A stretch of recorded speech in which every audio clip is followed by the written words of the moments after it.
देखने से वह एक आम यात्रा थी, एक दस्तावेज पर हस्ताक्षर कराने की छोटी सी जिम्मेदारी।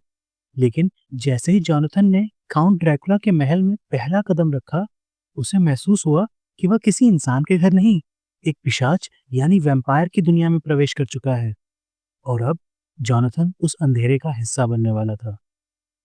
बहुत समय पहले की बात है। इंग्लैंड के एक शहर से जॉनथन नाम का एक युवा वकील एक रहस्यमयी क्लाइंट के लिए कानूनी दस्तावेज लेकर ट्रांसिल्वेनिया की ओर रवाना हुआ। क्लाइंट का नाम था काउंट ड्रैकुला। सफर लंबा, थकाऊ और डरावना था। रास्ते में जो भी गांव वाला जॉनथन की घोड़ा गाड़ी ड्रैकुला के किले की ओर जाता देखता, उसकी आंखों में भय और आश्चर्य उतर आता। जॉनथन को यह सब बहुत अजीब लग रहा था, और वह इंग्लैंड से लंबी यात्रा करके आया था और खाली हाथ नहीं जाना चाहता था। इसलिए वह आगे बढ़ता रहा। अंततः जॉनथन उस ऊंचे, पुराने, अजीब महल तक पहुंच ही गया। वहां का माहौल ठंडा, सन्नाटे से भरा और भयानक था।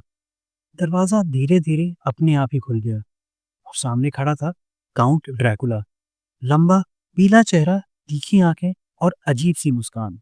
हस्ताक्षर करवाने और रात का भोजन करने के बाद जब जॉनथन ने विदा लेने की सोची, तो काउंट ड्रैकुला ने मुस्कुराकर बोला कि अभी इतनी जल्दी भी क्या है, कुछ दिन हमारे मेहमान बनकर रहिए। और ऐसा कहते ही दरवाजा अपने आप बंद हो गया। जॉनथन को एहसास हुआ कि वह उस महल में कैद है। रात में उसे डरावनी परछाइयां दिखाई देती, जो वैम्पायर जैसी थी, और सुबह होते ही गायब हो जाती, जैसे महल बिल्कुल सामान्य हो। अब जॉनथन को साफ लग रहा था कि अगर वह जल्दी से जल्दी इस महल से भागा नहीं, तो वह ड्रैकुला का शिकार जरूर बन जाएगा। कई दिनों की योजना और इंतजार के बाद जॉनथन ने एक रात महल की खिड़की से नीचे कूदने का फैसला किया। नीचे एक तेज नदी बहती थी। वह डर के मारे कांप रहा था, लेकिन मौत से लड़ने की हिम्मत जुटाकर कूद पड़ा। वह किसी तरह बच गया और किनारे आकर बेहोश हो गया। जॉनथन इंग्लैंड जाने वाले पहले जहाज पर सवार हो गया, और खतरा अभी टला नहीं था। कुछ दिन बाद इंग्लैंड के बंदरगाह पर एक अजीब सा जहाज आकर रुका। जहाज पर एकदम सन्नाटा था। जब लोग उत्सुकतावश उस जहाज पर चढ़े, तो उन्हें बस नाविकों के मृत शरीर और बीच में रखा एक ताबूत मिला, जिस पर ड्रैकुला का निशान था। ड्रैकुला इंग्लैंड आ चुका था, और उसका निशाना था जॉनथन और उसके करीबी लोग। इंग्लैंड में जॉनथन की मंगेतर मीरा रहती थी। एक दिन जब मीरा जॉनथन से मिलने बगीचे आई हुई थी, तब अंधेरे में ड्रैकुला ने चुपके से मीरा पर हमला कर दिया। मीरा को अस्पताल ले जाया गया।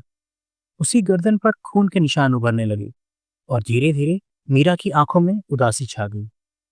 उसके चेहरे की चमक चली गई, जैसे जीवन धीरे धीरे उससे छीन लिया गया हो। डॉक्टर्स को समझ नहीं आ रहा था कि उसे हुआ क्या है।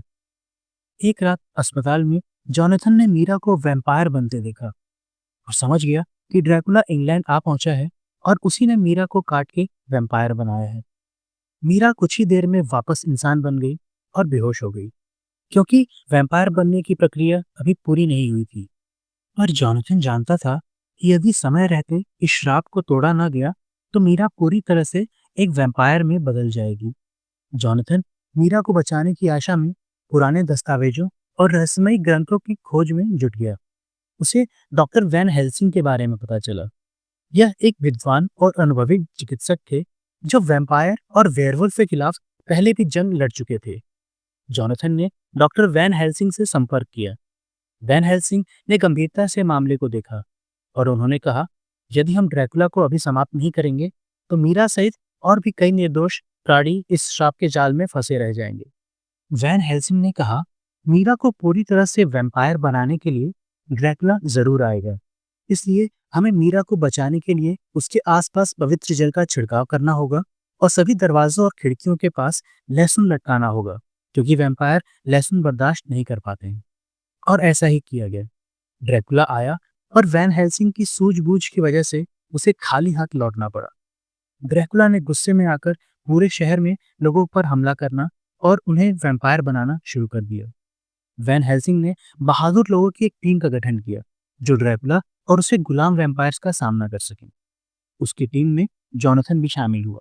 वैन हेल्सिंग के सहायक ने सभी के हाथ में क्रॉस, लहसुन, ताबीज, पवित्र जल और लकड़ी के स्टेक्स दिए ताकि वह ड्रैकुला और उसके गुलाम वैम्पायर्स का सामना कर सके। इंसानों और वैम्पायर के बीच भयानक युद्ध छिड़ गया। ड्रैकुला को इस हमले की बिल्कुल उम्मीद नहीं थी। सारे वैम्पायर मारे गए और वह वापस ट्रांसल्वेनिया के अपने किले में लौट गया। पर डॉक्टर वैन हेल्सिंग जानते थे कि मीरा और बाकी वैम्पायर तभी इंसान बन पाएंगे जब ड्रैकुला मारा जाएगा। डॉक्टर वैन हेल्सिंग ने जॉनथन की मदद से ड्रैकुला के महल का पता लगाया। अंधेरी रात में वह धीरे धीरे महल की ओर बढ़े, जहां अजीबोगरीब चमगादड़ों की हुंकार और फुसफुसाती हवाएं उनके कदमों का स्वागत कर रही थी। पूरा दिन बीत गया। अंततः वे ड्रैकुला के महल में पहुंचे। अब शाम हो चुकी थी। अंधेरा छाने लगा था। महल के भीतर ड्रैकुला अब अपने ताबूत से जागने ही वाला था। वैन हेल्सिंग ने जल्दी से एक लकड़ी का स्टेक तैयार किया, उस पर अभिमंत्रित जल डाला और उसे जोर से ड्रैकुला के सीने में ठोक दिया। उस क्षण ड्रैकुला दर्द से चीख पड़ा और आंखें खोल दी, पर उसे पता था कि अब देर हो चुकी है। वह अभिमंत्रित स्टेक उसके दिल में पैवस्त हो चुका था। ड्रैकुला एक तीव्र चिल्लाहट के साथ राख में बदल गया। उधर अस्पताल में मीरा की आंखें खुल गईं, जैसे उसकी आत्मा को पुनर्जीवित कर दिया गया हो। ड्रैकुला के मरने से सभी वैम्पायर वापस इंसान बन गए। सभी खुशियां मनाने लगे। पर डॉक्टर वैन हेल्सिंग ने चेतावनी दी, अंधकार कभी पूरी तरीके से खत्म नहीं होता, लेकिन जब हम अपनी हिम्मत से उसका सामना करेंगे तो रोशनी की किरण फिर से फैल सकती है। महल के बाहर निकलते समय वे जानते थे कि उनका संघर्ष समाप्त नहीं हुआ है। यह एक नई शुरुआत थी, जहां मानवता ने अंधकार पर विजय पाई थी। तब उनकी टीम तैयार थी। जब जब बुराई का अंधकार छाएगा, मनुष्य को उम्मीद की किरण के साथ उससे लड़ना होगा। ड्रैकुला की कहानी सिर्फ डर की कहानी नहीं है, यह कहानी है साहस, सत्य और आत्मविश्वास की। जब अंधकार सामने हो तो केवल प्रकाश ही नहीं, दृढ़ संकल्प भी हथियार होता है। कहानी में अंत तक बने रहने के लिए आपका धन्यवाद।